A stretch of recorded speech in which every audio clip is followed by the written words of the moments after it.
Hey guys, Danielle McCarthy here from My Potential Psychology. Thanks for jumping on the line. Today we have a really special guest coming all the way from Brisbane. So we've got Dr. Kiera Buchanan, who is a clinical psychologist from the Centre for Integrative Health. Hey Kiera, how you going? Hello, thank you for having me.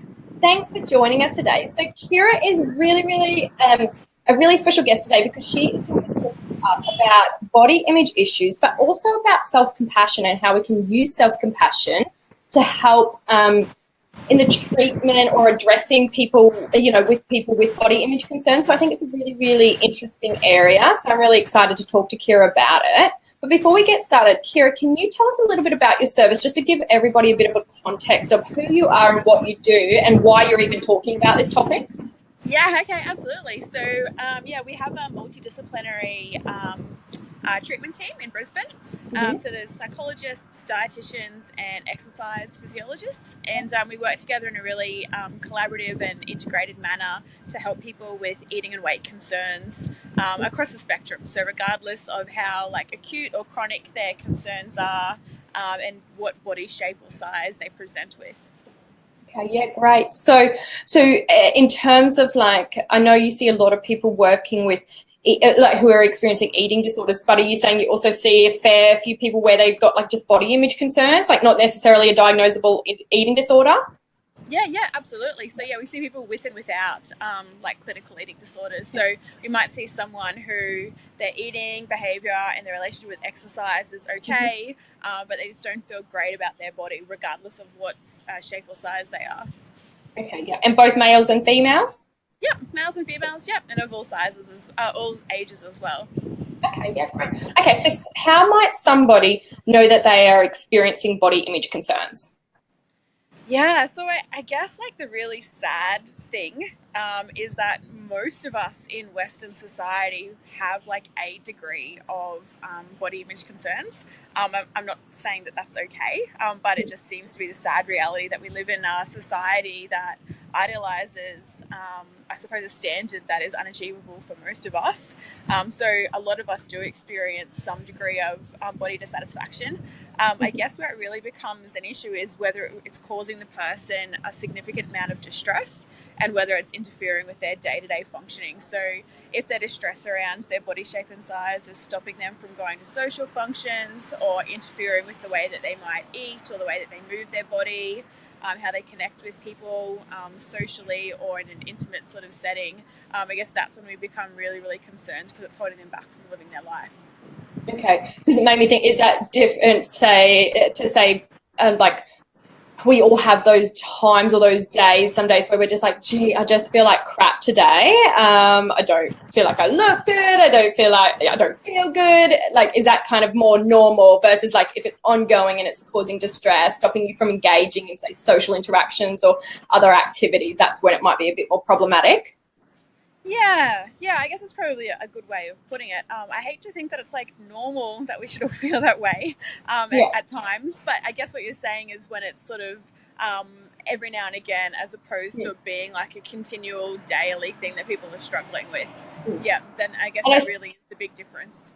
Yeah, and I think there's a difference from maybe, just being oh, I had a really terrible night's sleep last night and I just, not feeling it today, but I'm also okay with that. It's not really bothering me that much. I'm still going to go out and go on, go to work or do whatever needs to be doing. It's not, I have a brief thought of I feel like crap, but anyway, onwards and upwards versus this ongoing kind of thing. Yeah, and you make a really important point there, that how interesting is it when we feel like crap that we tend to focus on how we look. Or we think that we look like crap, but underneath all of that is that we actually feel like crap. Because if we kind of think about it objectively, our appearance day to day doesn't actually change too much. But what we see in the mirror can change quite a great deal subjectively, because what we see in the mirror isn't an objective view of ourselves, but it's also disentangled with the part of our brain that processes emotions. So I think that's a really good point that you make, that sometimes if we think that we look like crap, it might be really important to kind of examine how we're actually feeling on the inside, that we're just sort of attributing to our exterior. Yeah, I feel like crap, therefore I look like crap because I've got absolutely. Yes. Yeah. No, really, really interesting. Okay. And so if somebody has identified that, okay, I'm experiencing body image concerns, things are impacting on my life, like it's more than just a fleeting thought and I'm not engaging in things or whatnot, how can self-compassion help us? Yeah, okay, that's a really important point. And I think, like, going back to how you were saying, distinguishing between, I guess, when it's a problem, when it's not a problem, I suppose we can use self-compassion, whether it's just a fleeting thought about our body image that doesn't occur all the time, or where it is something that's happening for us on a day-to-day basis. And I guess where would I come from to begin with? Well, Kristen Neff kind of differentiate self-compassion from self-esteem by saying self-esteem is what's good about us. So it's all about how we're better than other people and what are the things about us that are going well, which is really difficult when you say we wake up feeling like crap and we think that we don't look very good in the mirror. Self-esteem is the one that kind of packs up and abandons us in our time of need.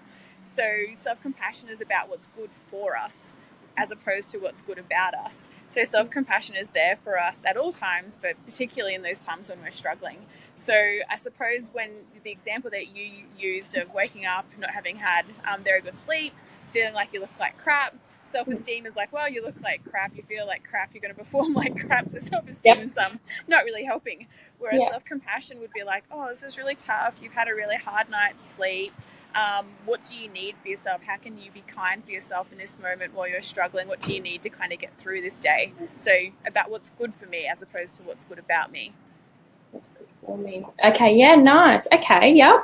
And why, so self-compassion, is this something you use a lot with people with body image concerns? Yeah, absolutely. And why is it something you might use versus, say, other strategies? Why is self-compassion something that an angle you might come from? That makes sense. Yeah, I guess like one of the underlying premises behind self-compassion as well is that not everything can be fixed. So that we go through life and we all experience things that we don't like, and we all suffer, and we all have to encounter things that we didn't choose for ourselves, and that for a lot of these things that there isn't a solution, but they're all the more bearable when we've got some support and some nurturance and kindness and care during those things. So self-compassion isn't trying to fix anything for us, but it's giving ourselves the support that we need during the times that things are difficult. Yeah. Okay. Yeah. Great. I don't know if you ever think of a time where maybe something was going on for you in your life, and maybe everyone was giving you all of these answers, but you didn't really feel any better. Like there might not have been anything that you could do about it, or if there was something you could do about it, you knew that you were still going to feel a bit crummy about it. And it can be quite frustrating when people are trying to fix it for you. But what can make that big difference is when someone shows you some compassion by just acknowledging and validating what's going on for you, saying something like, oh, Danny, that sounds terrible. You know, being a new mom and having children and doing all the things that you do must be a really big challenge for you. What can I do to kind of support you today to make your day that little bit better? Like, it's so much nicer than someone trying to problem solve and fix it for you. Absolutely. And I think that that's a really important distinction. I think all of us have experienced at times where there's been that, that supportive person in our life who's just trying to do the best, but they're coming in, they want to take away our pain and try to fix the problem, which is completely understandable, but it's just in that moment, it's not necessarily what we need. Sometimes we just need that validation or somebody to say, hey, you've had a really tough night. Like, how can we kind of get through this and kind of, I guess give us that compassion that we're needing in that moment versus like a problem that needs to be fixed. Because sometimes it's not, they might either one, not be a solution, or two, it's not exactly what we're looking for. We just need that person to show us some compassion and help us get through it that way. Yeah, and in relation to our body, there's not ever a solution, because in the society that we live in, it makes a lot of money out of, I suppose, advertising the ideal that none of us can achieve. So we're never going to be like thin enough, youthful enough, beautiful enough. So there isn't really a solution to any of those things. And often when people are saying, do I look too fat, or do I look too old, or do I look too ugly? It's going back to what you talked about before, is it's like the outside expression of what's going inside. So the person's actually asking, am I okay? Am I acceptable? Am I still loved? Am I still respected? And I suppose when we try and get caught up in trying to fix those things by someone by saying, yes, you are thin enough, or yes, you are beautiful enough, or yes, you are youthful enough, all we're doing is confirming their insecurity, that their appearance really matters. Whereas when we say to someone, like, it's really hard, isn't it, like living in this society that's so obsessed about appearance, I can see that you're really struggling with your body image at the moment. I hope you know that I'm here for you and I care about you. Is there anything I can do to support you? We're letting that person know that their appearance, while it's important to them, it's not important to everybody, and that the people in their life are there to love and support them regardless of how they look. Yeah. Yeah. So I'm just sitting outside. Yeah, absolutely. It reminds me of like getting to that place where we can start to have that compassion and kindness towards ourselves and that love for ourselves and our body image from within. And then it versus seeking it externally. And therefore it just seems like such a more secure place when it comes from within here, because it can't get taken away so easily. When it's external, it's so rickety, like, and it can get taken away, and if it's not there, then we're affected and things like that. Yeah, that's a really good point. And I think that the other on that, the other, I guess, real advantage of self-compassion is that we know better than anybody else in the world exactly what we need to hear in that moment. And so if we can start practicing like soothing and validating and supporting ourselves, well, one, we're more likely to get exactly what it is that we're looking for, because other people can't read our minds. But two, the more practice we get, then we can also kind of tell people how they can support us, because we know ourselves what different things work and don't work from our own practice in being there for ourselves.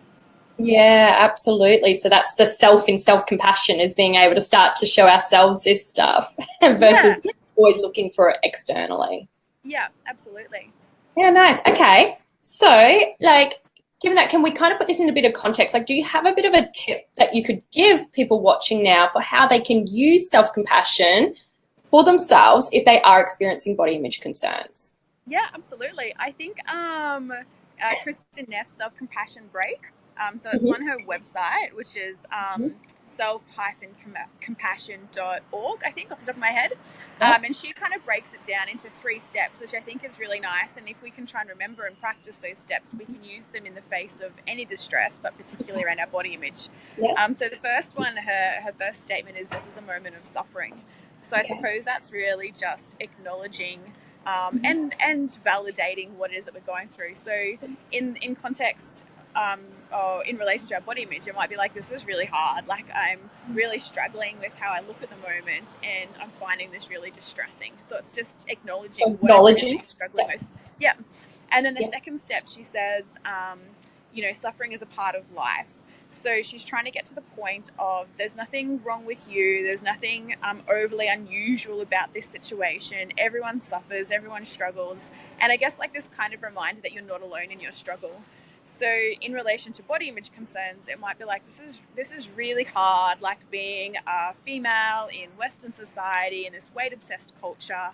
And sadly enough, lots of people experience what I'm experiencing. So I'm not alone in this, and it's not my body that's the problem. It's these social cultural ideals that we all have imposed on us. And at this time of year, particularly, bikini season, we're coming into the new year. This is something that everybody is kind of probably struggling with at the moment. It's a kind of nice realization that you're not the only one. Yeah. And then the last step is, how can I show myself some kindness? So it's just trying to think of, what can I do to alleviate my suffering, but also recognizing that there's not always a solution. So it might just be recognizing, like, maybe I need to call someone and be reminded that I'm loved. Maybe I need to do something kind for myself, like go and take a bubble bath or have an early night's sleep.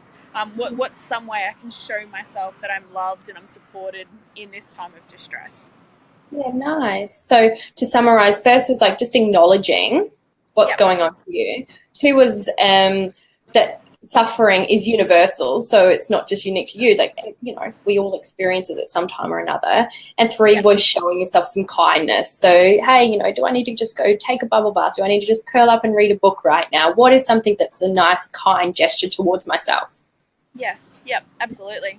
Yeah. What was that website that you just said before with Kristen Neff? Yeah, I think it's self-compassion.org. I'm just going to write it for our viewers. .org. Yeah. So that comes up. self-compassion.org. Yep. So people can head over there. But we'll summarize that as well on our Facebook page for everybody. So That's a really, really useful tip. I really, really like it. And I think that self-compassion is so powerful. I feel like I could talk about it all day long, and we can use it in so many wide areas. And I feel like, body image concerns is just one area. I think it's, we can implement it in so many other areas in our life. And I think even that tip that you just went over is something a lot of us could use, not just with body image concerns, but with other issues in our life as well. So yes, I really, really like that.